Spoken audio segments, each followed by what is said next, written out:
Friend, आपका स्वागत है आपके अपने YouTube channel perfect science coaching centre में। तो अपन बात करेंगे यहाँ पर सब्जेक्ट मैथ बोले तो गणित, और यहाँ पर क्लास 10th चैप्टर नंबर 2 बहुपद बोले तो पॉलिनोमियल्स। यहाँ पर हम लोग NCERT बुक्स को सॉल्व कर रहे हैं, और आप लोग चैप्टर नंबर 1 नहीं देखे हैं तो प्लेलिस्ट में जाकर देख सकते हैं। यहाँ पर हम लोग चैप्टर नंबर 2 के क्वेश्चन को सॉल्व करने से पहले कुछ बेसिक को जान लेंगे, और कुछ बेसिक को जान लेते हैं, कुछ कॉन्सेप्ट को समझ लेते हैं, तो क्वेश्चन को हम लोग आसानी से सॉल्व कर सकते हैं। ठीक है। और आप लोग कुछ दिनों से वीडियो नहीं आ रहा था, कारण है कि मेरा थोड़ा मानसिक प्रॉब्लम हो गया था, कुछ समझा कीजिए। ठीक है, अब कोई दिक्कत नहीं, अब ठीक ठाक है ठीक ठाक, कोई दिक्कत नहीं है। यहाँ पर बहुपद है। क्या है? बहुपद है। आप लोग सोच रहे होंगे ये तो सीरियल वाला तो नहीं है जो सास बहू आपस में झगड़ा करती है बात बात पर। न न न न न, हकीकत में भी झगड़ा होता है सास बहू में। ठीक है, तो उससे बचने के लिए कभी भी अगर आप लोग शादी करते हैं तो अच्छी बहू खोज के लाइएगा मम्मी के लिए। ठीक है, भले ही आप 2 रोटी कम खाइए लेकिन अच्छा बहू खोज के लाइएगा। ठीक है, यहाँ पर बहुपद है। इसे गणित की भाषा में हम लोग क्या कहते हैं कि जो पद एक से अधिक हो उसे क्या कहते हैं? बहुपद कहते हैं। ठीक है, कि जो पद एक से अधिक उसे क्या कहते हैं? बहुपद कहते हैं। चलिए इसको थोड़ा और आसान भाषा में समझ लेते हैं। यहाँ पर आपका क्या दिया हुआ है? पॉलिनोमियल्स। क्या है? पॉलिनोमियल। पॉलिनोमियल का मतलब होता है, इसको 2 खंड में बांटेंगे तो पॉली और प्लस क्या है? नोमियल। तो पॉली मीन्स क्या होता है? पॉली मीन्स क्या होता है आपका? मेनी। क्या होता है? मेनी। और नोमियल्स का मतलब क्या होता है? टर्म। टर्म से। और इसको हिंदी में क्या कहते हैं? बहु, बहुत। और इसको हिंदी में क्या कहते हैं? पद। क्या कहते हैं? पद कहते हैं। ठीक है, तो बहुत सारे पद को क्या कहते हैं? बहुपद कहते हैं। ठीक है, अब यहाँ पर कुछ टर्म यूज होगा जो आप लोगों को कन्फ्यूजन कर देगा, जैसे कि पद क्या होता है, गुणांक क्या होता है, चर क्या होता है, घात क्या होता है, बहुपद यानी समीकरण क्या होता है। ये सब को थोड़ा समझ लेते हैं। ठीक है, तो नून रोटी खाएंगे जिंदगी संग। आप लोग यहाँ पर देख सकते हैं कि बहुपद जो होता है, बहुपद, इसको 2 चीज़ों से मिलकर बना होता है ना। पहला तो चर है और दूसरा क्या है? अचर है। क्या है? अचर है। तो चर जो है आपका, इसको इंग्लिश में कहते हैं वेरिएबल। क्या कहते हैं? वेरिएबल कहते हैं, है ना। और इसको क्या कहते हैं? कांस्टेंट कहते हैं। इसका एग्जाम्पल देखें तो x, y, z, l, m, n, etc। ठीक है, और इसका एग्जाम्पल देखें तो -5, 6, 8, और पाई भी आपका एक कांस्टेंट है, और यानी यहाँ पर हम लोग लिख सकते हैं 100 भी आपका क्या है? कांस्टेंट है, etc। तो देखिए, ये जो चर राशि है ये चेंज होते रहता है। कहीं भी जाइए, या भारत में, या भारत के राज्य में, या भारत से बाहर जाइए, रूस जाइए, इंग्लैंड जाइए, जापान जाइए, तो यहाँ पर क्या होगा? सभी जगह चर का मान क्या होगा? चेंज होते रहेगा। ठीक है, बट यहाँ पर अचर राशि जो है इसका मान कभी भी चेंज नहीं होता है। ये 5 है तो भारत में 5 है तो जापान में भी 5 होगा, रूस में भी 5 होगा। ठीक है, कैसे होगा तो आप लोग यहाँ पर ध्यान से देख सकते हैं। ठीक है, एक समीकरण के माध्यम से हम लोग समझते हैं कि 4x + 3y = क्या? 8 लिखते हैं। क्या लिखते हैं? 8 लिखते हैं। ठीक है, अब यहाँ पर ये आपका कांस्टेंट राशि है और ये दोनों आपका क्या है? चर राशि है। तो यहाँ पर अगर हम लोग कि 4 गुने 2 लिखते हैं, आप +3 गुने 0 लिखते हैं तो यह 8 हो गया। तो 4 दूनी 8 और प्लस 0 इक्वल टू क्या 8। तो यहाँ पर 8 इक्वल टू क्या हो गया 8। इसका मतलब है कि हमको 8 पुराने के लिए इधर कोई भी मान रख सकते हैं, बट अचर जैसों के तैसो रहेगा। जैसों के तैसो बाबा, जैसों के तैसो। ठीक है, चलिए अगला चीज को हम लोग समझ लेते हैं। यहाँ पर कुछ चीज दिया हुआ है कि P x equal to a0 x के power 0 plus a1 x plus a2 x के power 2 plus dot dot dot dot x n x के पावर n। यहाँ पर आप लोग देख सकते हैं कि ये जो है ये क्रम में सजा हुआ है बहुपद, यानी एक से अधिक है, इसलिए इसे क्या कहते हैं बहुपद कहते हैं। और पी एक्स को क्या कहते हैं, ये बहुपद का संकेत है, यानी पॉलिनोमियल ऑफ एक्स।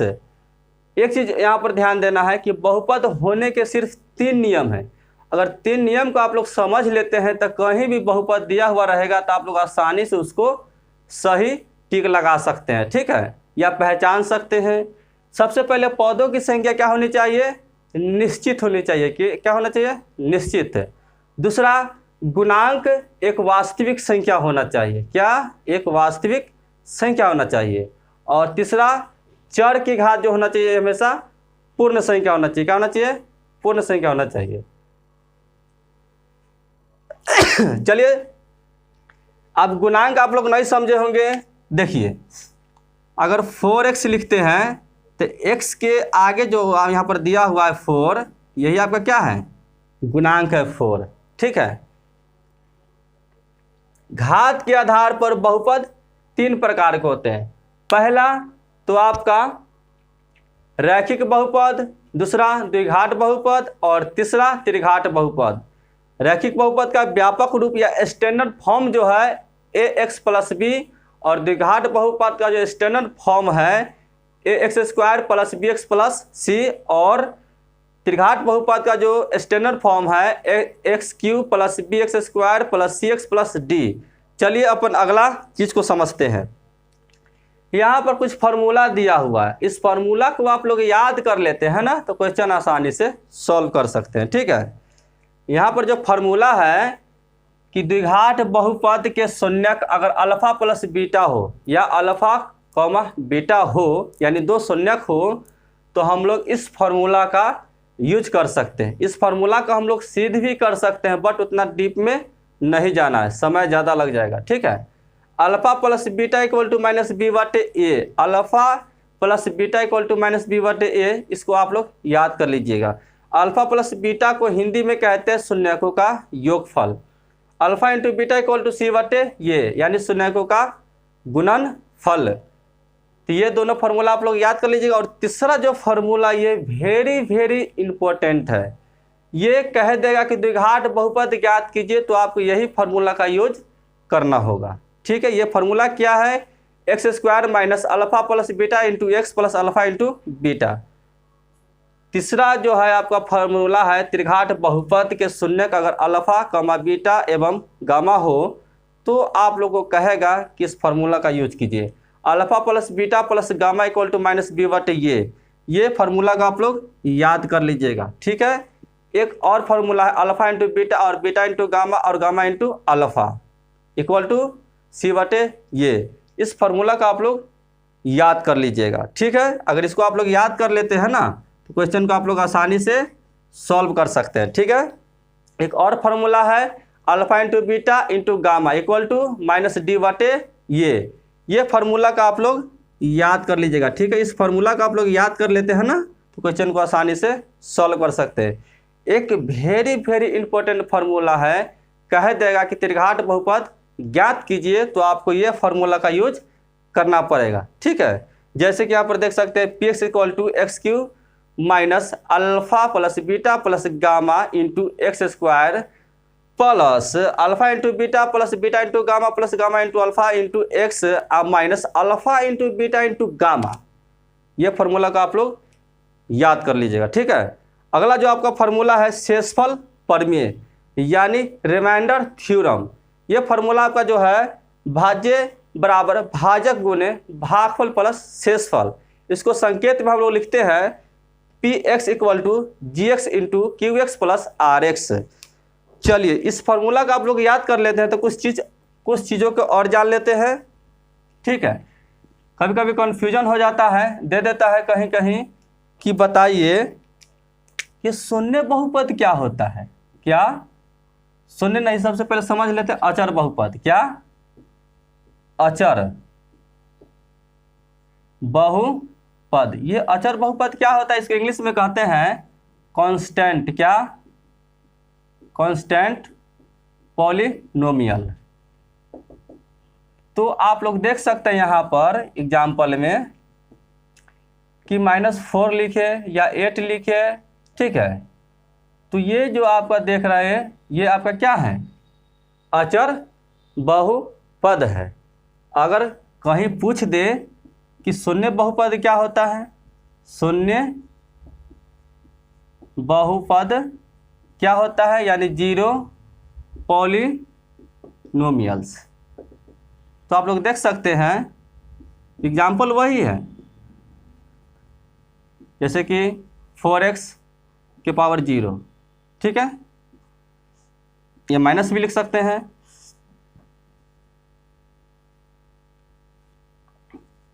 3x के पावर 0। आप लोग नहीं समझे थे, इसको आराम से समझते, यानी चर की घात क्या होना चाहिए, 0 होना चाहिए। चलिए इसको अच्छा से समझ लेते हैं हम लोग एग्जाम्पल के माध्यम से।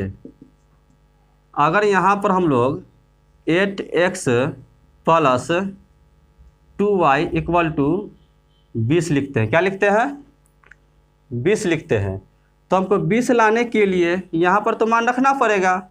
यहाँ पर कितना मान रखेंगे, सो 20 आ जाएगा, तो 2 दूना 4, और यहाँ पर 8 5 40 ज़्यादा हो जाता है, यहाँ पर 8 गुने यहाँ पर 8 दूना 16, यानी 2 रख सकते हैं, और यहाँ पर भी 2 गुने 2 रख सकते हैं, तो 20। तो 8 दूना 16 अब प्लस 2 दूना 4 इक्वल टू क्या, 20, यानी 20 इक्वल टू क्या, 20। इसका मतलब आप लोग समझ सकते हैं कि ये जो आपका अचर पद है ये कभी चेंज नहीं होता है, बट ये जो आपका चर है 8x प्लस 2y ये हमेशा चेंज होते रहता है। यहाँ पर हम लोग कोई भी मान रख के 20 ला सकते हैं। ठीक है, एक चीज़ और आप लोग जान लीजिए, गुणनखंड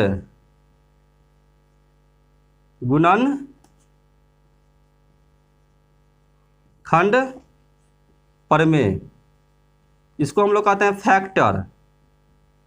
फैक्टर थ्योरम। ये जो आपका गुणनखंड प्रमेय है, ये अगर P a इक्वल टू 0 आ गया, यानी जब हम लोग भाग करते हैं इस फॉर्मूला के द्वारा, ठीक है ना, तो अगर शेषफल 0 आ जाता है तो हम लोग क्या समझेंगे कि गुणनखंड प्रमेय है। अगर 0 नहीं आता है तो गुणनखंड प्रमेय नहीं है। तो फिर हम लोग नेक्स्ट वीडियो मिलेंगे। अभी के लिए जय हिंद।